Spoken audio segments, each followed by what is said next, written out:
আসসালামু আলাইকুম। আশা করি সবাই ভালো আছেন। আজ আপনাদেরকে দেখাচ্ছি আমাদের ঘাস কাটার মেশিন।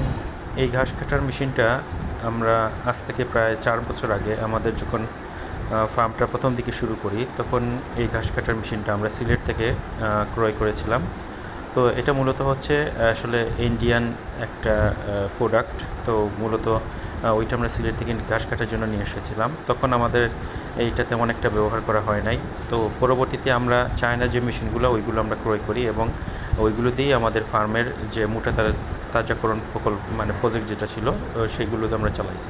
তখন যেহেতু এখন আমরা গরু একটু বাড়াবো এবং আমাদের গাভীর সংখ্যাটাও বাড়বে, তো সেক্ষেত্রে একটা দিয়ে আসলে সম্ভব হবে না আমাদের কাজ করা। তাই আমাদের স্টোর রুম থেকে আমাদের ওইটাও আমরা কাজ করানোর জন্য আমরা নিয়ে এসেছি। আশা করছি এটা সহ আমাদের দুটো মেশিন দিয়ে আমরা কাজ চালিয়ে যাব ইনশাল্লাহ। তো সবাই আমাদের ফার্মের জন্য দোয়া করবেন, আমরা যাতে পর্যায়ক্রমে হাঁটি হাঁটি পা পা করে আমরা এগিয়ে যেতে পারি। আর পাশাপাশি আমাদের যারা দেখছেন অবশ্যই আমাদের পেজকে অবশ্যই লাইক এবং সাবস্ক্রাইব করে আমাদের সাথেই থাকবেন। তো সবাই ভালো থাকেন, আমাদের জন্য দোয়া করবেন এবং পরবর্তীতে আমরা আমাদের অন্যান্য ভিডিওর মাধ্যমে আমরা আপনাদেরকে আপডেট ইনফরমেশন দেব। তো ভালো থাকেন, আসসালামু আলাইকুম।